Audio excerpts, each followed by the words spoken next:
Hey everyone, I am a little nervous about hopping on here today because I do not want you to think that I am an expert on this subject at all. But I do know that when we experience things and we've lived to tell about them, what is such a good thing to do? And that is to really just share what you've learned and how you've navigated through it. So that's what I'm on here today to do. I want to talk about navigating your summer, getting through the empty nest syndrome and watching your kids go off to college in the fall. For the last 5 weeks, I've been watching a mama robin on my deck. I'm pointing over in that direction because that's where our deck is.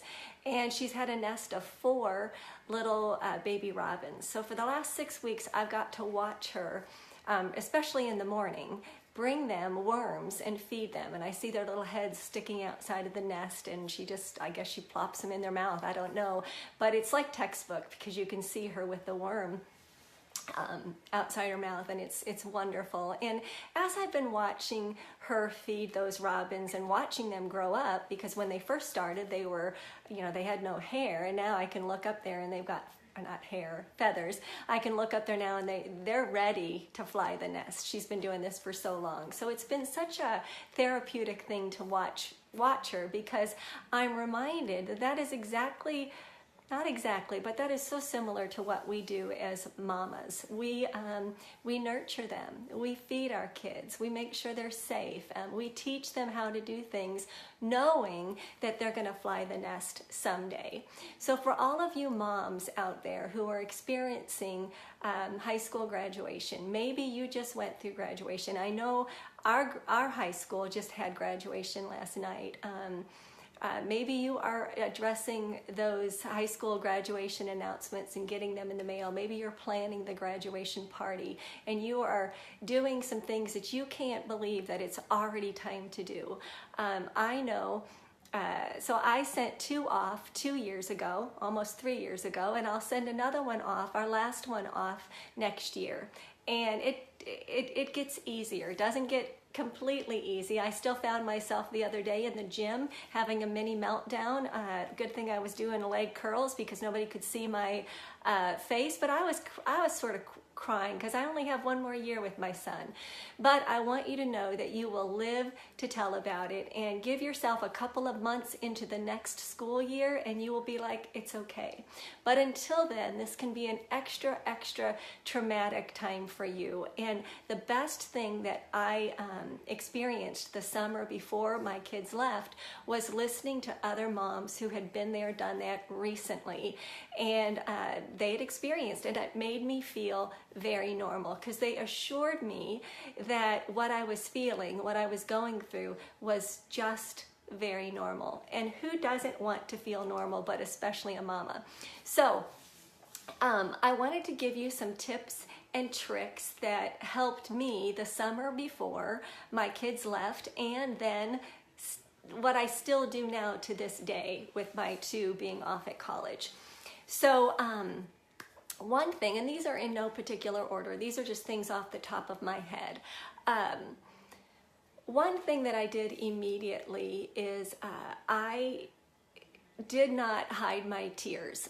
There's 2 schools of thoughts. You can not show your kid that you're weepy and emotional about them leaving.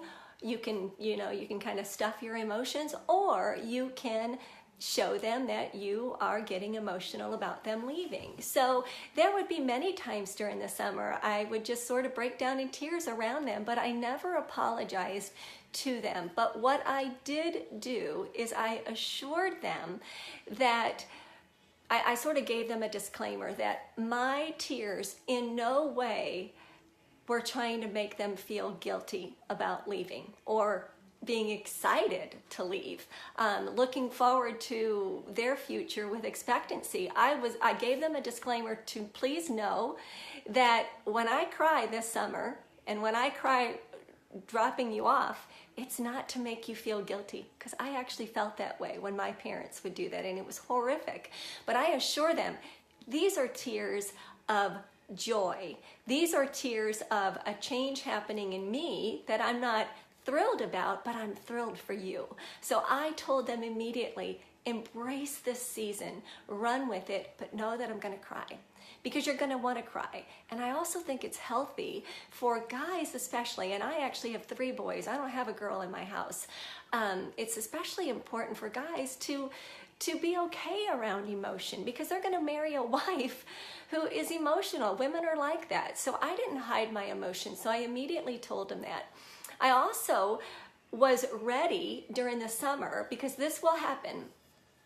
You will start to butt heads with your high school graduate. You'll butt heads in the summer. And I think that that is God's way of naturally sort of separating you early, because they're ready to spread their wings. They're done with high school, but they're in that interim before they actually go off to college. So you're going to be butting heads about just different things at home, but be confident that that's a normal thing. And I do believe it's just God's way of sort of pushing them out the door and pulling you apart. So be ready for that. Be ready for just not same opinions and everything like that. But leading up to college, if you have not had your just graduate, if you haven't made them make appointments, call the eye doctor, call the doctor, make an appointment to get an oil change, whatever. If you have not had them make appointments over the phone and start to be independent, you better do it now, because they need to learn independence. You're not going to be making their appointments for them when it's time for them to visit the clinic or whatever at school. So have them start making appointments now. Also, if you haven't made them start doing their laundry, you better start doing it now, because they've got to know how to do their laundry. So those are some things to lead up to the school year. One other thing that I did not do, but I will do, is I started buying birthday cards and anniversary cards, whatever, for family members with them. I made them pay for it themselves. And I sent them to school with a list of family birthdays, anniversaries, grandpa's birthday, aunts' birthdays, uncles' birthdays, cousins' birthdays, and stamps. They were to get their own stamps, but that was their communication with relatives long distance. Now my kids are out of state, so that's another idea for you to do. But now I want to get into the things that I did during the school year. Now please, this is huge reason why I wasn't sure if I was going to hop on here. I don't want anybody to think that I'm an expert, because I'm not. I'm always learning. So what I say, you can roll your eyes at and you can go, well, that's a no-brainer. But I think some of the things that I'm saying aren't necessarily no-brainers. The other thing I have to assure you is that I'm not a helicopter parent. I do not keep my kids under my thumb, which some of these ideas might appear that I do, but I promise you I don't. These are just my way of staying connected with my kids in their busy life. So one thing that I started immediately is we still to this day have a perpetual family text thread going on, and we rename it at different times. Right now it's just Schrader Family. Sometimes it's called Schrader Family Has the Best Mom in the World, or Merry Christmas Schrader Family. So you know how you can rename your text, but I have a text that is going on forever. And we just add to it all the time. Every night, doesn't matter what I'm doing, if I'm on vacation or not, I always sign off and say, good night, guys, I love you, I'm so glad I'm your mom, or whatever. But it's a perpetual, and then I add goofy emojis.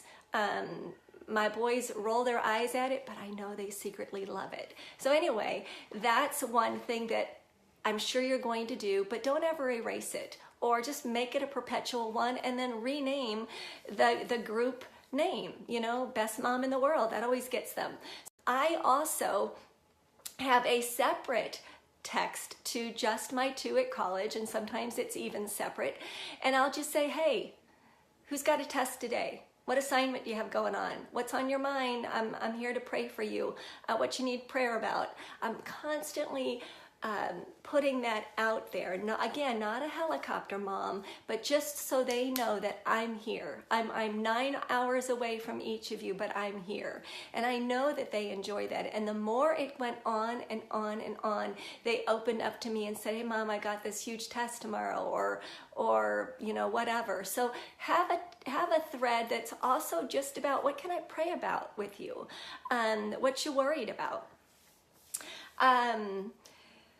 Let's see. The other thing that I do is I find reasons to send them magazines or send them books in the mail. I always keep that communication open so they're getting things in the mail from time to time. Now, a group of high school moms and I took the whole freshman year and we exchanged, we made care packages for each one of our kids. So there were like 8 of them, and each parent put a little bit into the box. So, you know, maybe it was microwave popcorn 1 month, or quarters for the laundry or whatever, but we had care packages going out to them. So if you think outside the box, it's just another way to stay connected with your kid.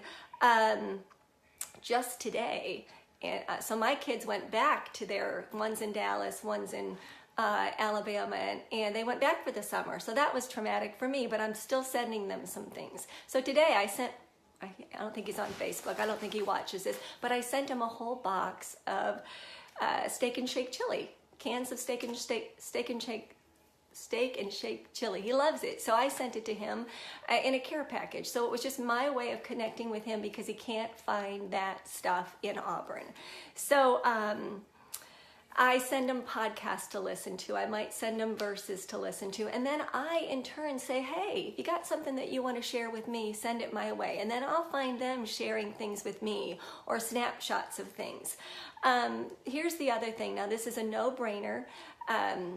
Immediately start praying for the fraternity or the sorority that they possibly want to join, that if it's not the right one, the door is going to be shut. If it is, opportunity is going to be there for them. If they don't want to go Greek life, that they know they don't.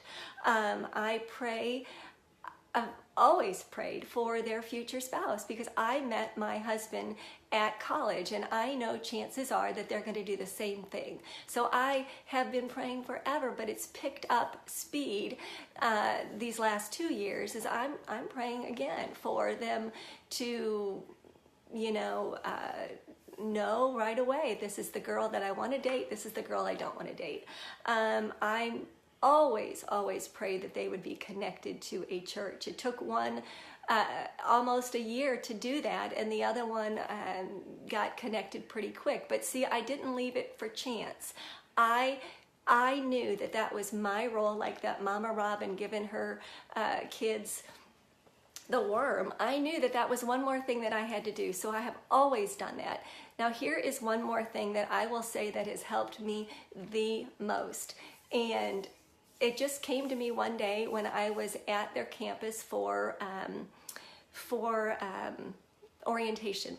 So they're off in orientation and then the parents do their thing, and I immediately grabbed a map of campus. So I have a map of Auburn and I have a map of Southern Methodist, and I took it, and this is where I can get weepy, but this has been so huge for me.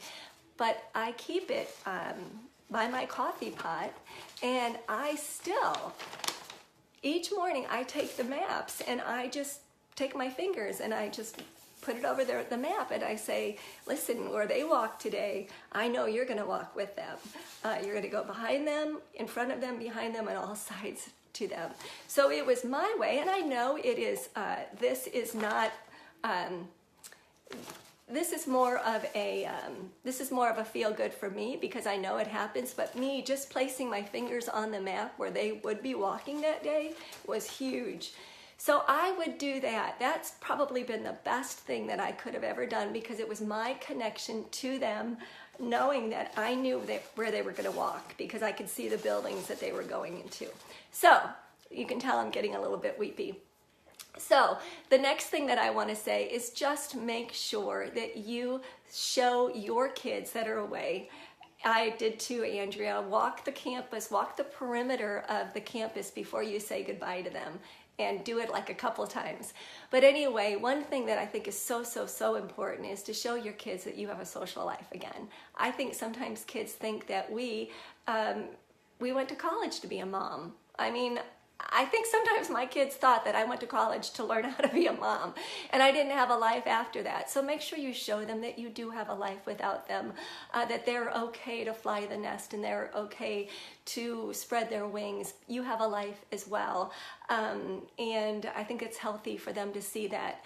But more than anything, I think I want to say is if you cover their leaving in prayer on all sorts of things, their friends, their churches, their fraternities, their sororities, their whatever, their campus, their walk around campus, you will be so relieved when you send them. So I sort of babbled on this video. It's just been on my heart for so long as I'm watching these friends of mine experiencing what I experienced 2 years ago, 3 years ago almost, and it makes me sad watching them. But I just want to say, as a mom who's been there, done that, you're going to get through it, and you are going to look. I said this to a friend today who was crying on the phone with me.